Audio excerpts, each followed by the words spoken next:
नमस्कार, मी श्री म्हात्रे सर, संचालक म्हात्रे क्लासेस, पेझारी, अलिबाग. महाराष्ट्रामध्ये स्टेट कोटातल्या MBBS आणि BDSच्या पहिल्या राऊंडचा निकाल जाहीर झालेला आहे. महाराष्ट्र स्टेटच्या दुसऱ्या राऊंडचा MBBS आणि BDSचा कट ऑफ किती असेल, तो कमी झाला असेल का आणि तो का कमी झाला असेल. म्हणजे जवळपास 200 कॅन्डिडेटना ज्यांना स्टेट कोट्यातून, महाराष्ट्र स्टेट कोट्यातून ॲडमिशन मिळालेलं आहे, त्यांना ऑल इंडिया कोट्यातून सुद्धा एम्सला, जिपमरला, सेंट्रल युनिव्हर्सिटीला ॲडमिशन मिळालेलं आहे. मग असे कॅन्डिडेट, बरेचसे कॅन्डिडेट एम्सला किंवा जिपमरला ॲडमिशन घेऊ शकतात आणि म्हणून या 200 जागा या ज्या स्टेट कोट्याच्या आहेत त्या ब्लॉक होतील आणि त्या सेकंड राऊंडमध्ये येतील.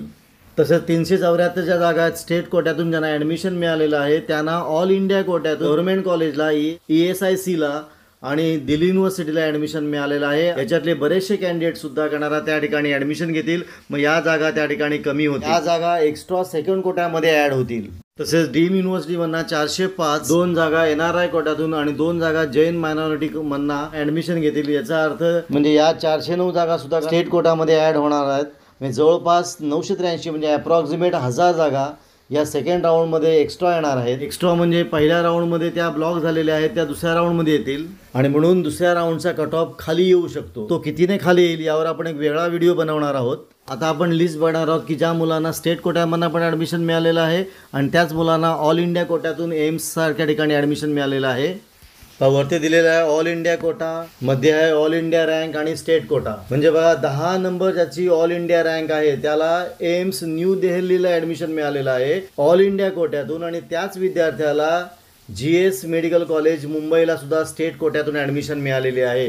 म्हणजे असा विद्यार्थी एम्सच्या ठिकाणी जाऊ शकतो. म्हणजे आपल्याला स्टेट कोट्यामधली ती जागा रिकामी होऊ शकते. ज्याची ऑल इंडिया रँक 26 आहे त्याला एम्स न्यू दिल्लीला ॲडमिशन मिळालेलं आहे आणि त्याच मुलाला GS मेडिकल कॉलेज मुंबईला ॲडमिशन मिळालेलं आहे. पुढे बघा ज्याची ऑल इंडिया रँक 96 आहे त्याला GS मेडिकल कॉलेज मुंबईला ऑल इंडिया कोटातून ॲडमिशन मिळालेली आहे.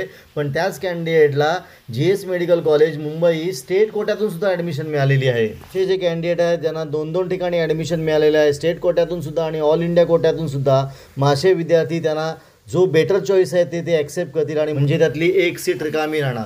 जो ज्याची ऑल इंडिया रँक 113 आहे त्याला GS मेडिकल कॉलेज मुंबईला ॲडमिशन मिळालेलं आहे ऑल इंडिया कोट्यातून, पण त्याला त्याच कॉलेजला स्टेट कोट्यातून सुद्धा ॲडमिशन मिळालेली आहे. पुढे ऑल इंडिया रँक 119 आहे त्याला GS मेडिकल कॉलेजला ॲडमिशन मिळालेलं आहे मुंबईला. कशातून तर ऑल इंडिया कोट्यातून आणि त्याच विद्यार्थ्याला स्टेट कोट्यातून सुद्धा तेच कॉलेज मिळालेलं आहे. पुढे 131 ज्याचा ऑल इंडिया रँक आहे त्याला एम्स न्यू दिल्लीला ॲडमिशन मिळालेलं आहे, पण त्याच कॅन्डिडेटला स्टेट कोट्यातून GS मेडिकल कॉलेज मुंबईला ॲडमिशन मिळालेलं आहे. पुढे आहे ऑल इंडिया रँक 176 वाला की ज्याला जिपमर पुडुचेरीमध्ये ॲडमिशन मिळालेलं आहे, पण अशाला स्टेट कोट्यातून GS मेडिकल कॉलेज मुंबईला ॲडमिशन मिळालेलं आहे. आणि पुढे 178 जो आहे ज्याची ऑल इंडिया रँक त्याला एम्स न्यू दिल्लीला ॲडमिशन मिळालेलं आहे, पण त्याच कॅन्डिडेटला स्टेट कोट्यातून GS मेडिकल कॉलेज मुंबईला ॲडमिशन मिळालेलं आहे. म्हणजे असे कॅन्डिडेट आहेत त्यांना 2-2 ठिकाणी ॲडमिशन मिळालेलं आहे, एक स्टेट कोट्यातून आणि एक ऑल इंडिया कोट्यातून. मग त्यांना जो चॉईस चांगला आवडेल त्या ठिकाणी गेल्यानंतर एक चॉईस त्या ठिकाणी शिल्लक राहणार आहेत आणि म्हणून सेकंड राऊंडला स्टेट कोट्याच्या जागा वाढवू शकतात आणि त्यामुळे करणारा कट ऑफ खाली येऊ शकतो. म्हणजे अशा 983 जागा आहेत ज्यातल्या 200 जागा आहेत ज्यांना स्टेट कोट्यातून ॲडमिशन मिळालेलं आहे पण त्यांना एम्स किंवा जिपमरसारख्या ठिकाणी ॲडमिशन मिळालेलं आहे.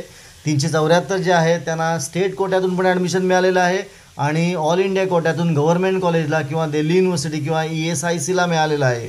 आणि डीम युनिव्हर्सिटीमध्ये पण 405 अधिक 4 म्हणजे जवळपास 409 करणाऱ्या लोकांना ॲडमिशन मिळालेलं आहे. म्हणजे टोटल 983 म्हणजे अप्रॉक्सिमेट 1000 जागा ब्लॉक असतील आणि या जागा ज्या आहेत त्या सेकंड राऊंडला येतील आणि म्हणून सेकंड राऊंडचा कट ऑफ कमी होऊ शकतो. आणि तो कट ऑफ किती कमी होईल त्यासाठी आपण व्हिडिओ घेऊन येणार आहोत. आपण इथे थांबूया. तुम्हाला हा व्हिडिओ कसा वाटला, चांगला वाटला असेल, आवडला असेल तर शेअर करा, सबस्क्राईब करा, कमेंट करा.